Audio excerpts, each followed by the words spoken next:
Bharatiya Janata party की पूरे देश में जन आशीर्वाद यात्रा शुरू हो रही है और हिमाचल में भी जन आशीर्वाद यात्रा से शुरू हो रही है। अनुराग ठाकुर जी जो केंद्रीय मंत्री हैं वो इसका नेतृत्व कर रहे हैं।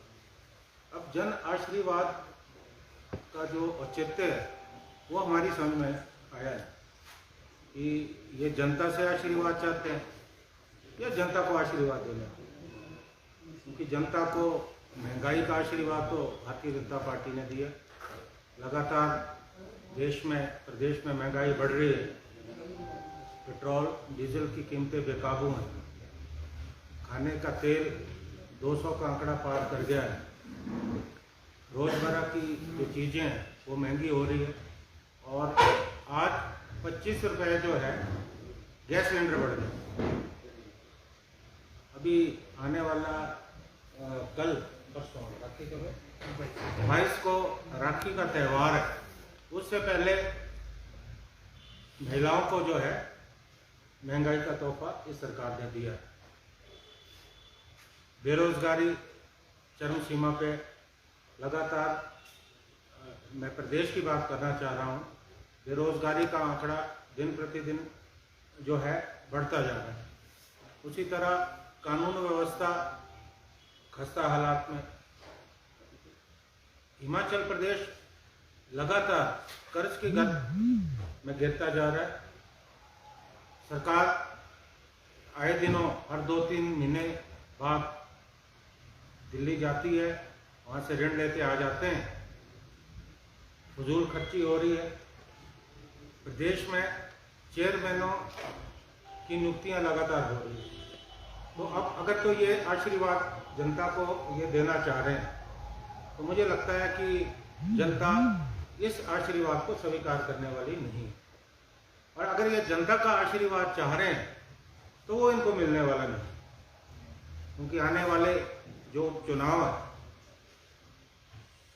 एक मंडी पार्लियामेंट का और 3 जो विधानसभा के हमारे क्षेत्र है, वहाँ पूरी तरह से जो जनता है वो मन बना चुकी है कि भारतीय जनता पार्टी का जो उम्मीदवार है वो निश्चित तौर पे चुनाव में परास्त हो। मुझे स्वयं इन क्षेत्रों का जानने का मौका मिला। इन क्षेत्रों में चाहे जुब्बल कोटखाई है, फतेहपुर है, अर्की है और मंडी जिला का मैंने पूरा व्यापक दौरा किया। हालांकि परसों से मेरा जिला कुल्लू का जो दौरा है वो भी शुरू हो रहा है। मंडी जिला में मैंने ये पाया, हालांकि मुख्यमंत्री जी का जिला है, मुझे उम्मीद थी कि वहाँ बहुत ज़्यादा विकास हुआ होगा, लेकिन हालात मंडी जिला में भी ठीक नहीं। सड़कें खस्ता हालात में। और इन 4 वर्षों में सरकार ने ऐसा कुछ नहीं किया जिसके लिए सरकार जनता से जो है वोट मांग सके।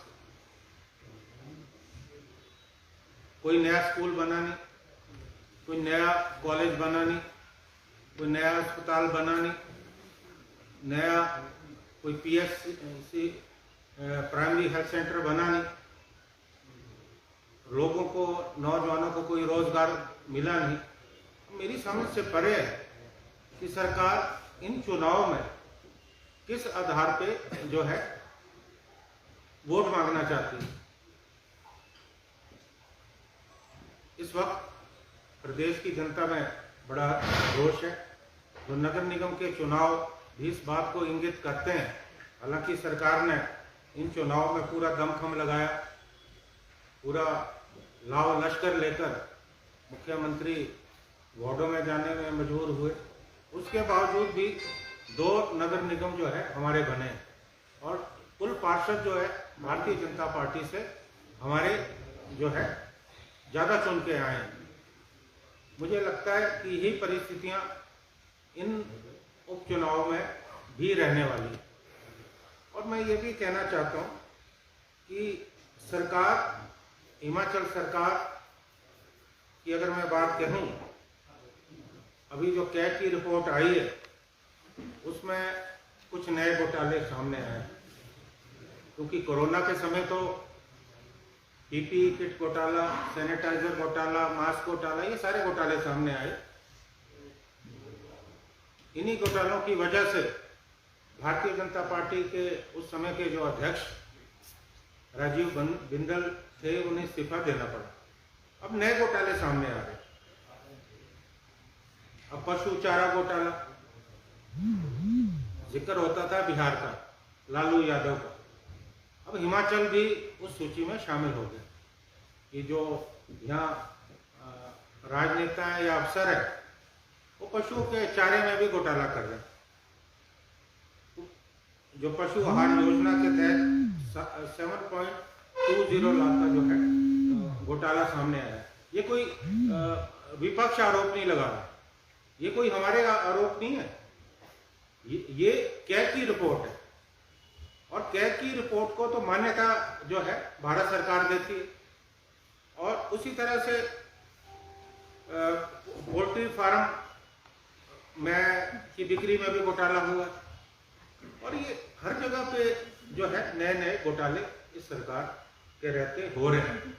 मैं ये समझता हूँ कि ये जो इन्होंने जन आशीर्वाद यात्रा निकाली है, इस यात्रा का जो मकसद है ये बताएं, पहले बताएं कि ये यात्रा निकालें, हमें कोई आपत्ति नहीं है। और ऐसे समय में आप यात्रा निकाल रहे हैं जब हिमाचल प्रदेश में कोरोना के मामले बढ़ते जा रहे हैं।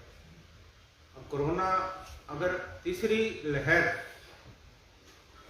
जिस तरह से लग रहा है कि धीरे धीरे मामले बढ़ रहे हैं, अगर कोरोना विस्फोट होता है तो उसकी जिम्मेवारी हिमाचल सरकार की होगी। आपको याद होगा कि जिस समय पहली लहर चल रही थी, हमने उस समय भी कहा था कि सरकार को सख्त उपाय करने की जरूरत है, लेकिन सरकार ने बड़े हल्के से लिया और दूसरी लहर है। और बाद में जो मामले कम हुए, इन्होंने सारे के सारे अंकुश, सारी रिस्ट्रिक्शनें हटा दी। जब पूरे बॉर्डर खोले और बॉर्डरों पे हमारे लंबी लंबी लाइनें लगी, हजारों वाहन हिमाचल प्रदेश की सीमा में दाखिल हुए, हमने मुख्यमंत्री जी से उस समय कहा कि आप प्रोटोकॉल फॉलो करें। ये बात ठीक है कि हमें जो है नुकसान हुआ है, हमारा जो पर्यटन उद्योग है उस उद्योग को नुकसान हुआ। हम विरोध नहीं करते कि हिमाचल प्रदेश में पर्यटक आए, लेकिन आपने तो खुले आने की इजाजत जो है हिमाचल में दे दी। तो मेरा ये मानना है कि जिस ढंग से उस वक्त हिमाचल में जो बाहर से लाखों की संख्या में लोग आए, बगैर रिपोर्ट के आए, इससे कोरोना के मामले जो है बढ़ रहे हैं। और अब सरकार रिस्ट्रिक्शन लगा रही है। अब आप कहते हैं कि बसों में 50% सवारियाँ होनी चाहिए और किसी भी हॉल में जो कार्यक्रम है उसमें भी 50% लोग होने चाहिए। और जबकि आपके अपने नेता, आप स्वयं मुख्यमंत्री जी के जो कार्यक्रम है वहाँ देखिए आप, वहाँ तो कोई प्रोटोकॉल फॉलो नहीं हो रहा है। तो मैं ये कहना चाहता हूँ कि तीसरा विस्फोट होने को और इसकी जो जिम्मेवारी है वो हिमाचल सरकार की होगी।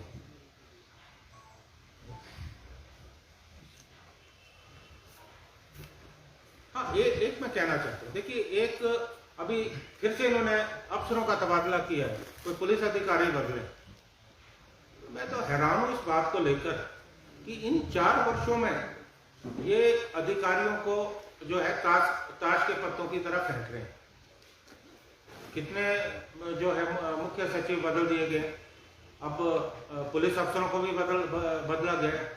और अभी जो नए दिशा निर्देश इन्होंने डिप्टी कमिश्नर को दिए कि जो भी मदद होगी, वित्तीय सहायता होगी, वो उन क्षेत्रों में होगी जहाँ चुनाव होने वाले। देखिए ये भी अपने आप में बड़ा प्रश्न चिन्ह है, क्योंकि आजकल अगर आप डिप्टी कमिश्नर महोदय के पास हमारे कोई पंचायत के प्रतिनिधि जाते हैं, कोई जिला परिषद के या बीडीसी के या हमारे विधायक जो हैं वो जाते हैं, वहाँ सिर्फ उन्हीं क्षेत्रों को राशि आवंटित की जा रही है जहाँ चुनाव होने वाला है। तो ये चुनाव में जो है जो डिप्टी कमिश्नर के पास फंड होता है उसका इस्तेमाल करना चाहते हैं। मैं समझता हूँ कि ये बिल्कुल निहायत गलत है।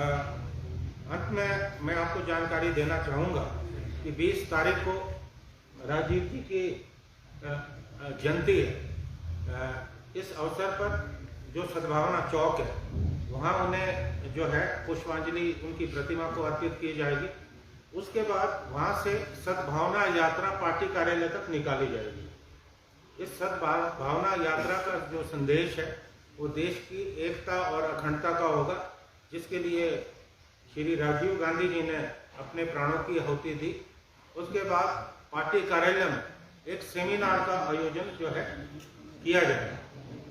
इस सेमिनार में जो उनके समय में जो काम हुए, सरकार ने जो काम किए, उस बारे में जो है विस्तृत रूप से जो है चर्चा की जाए।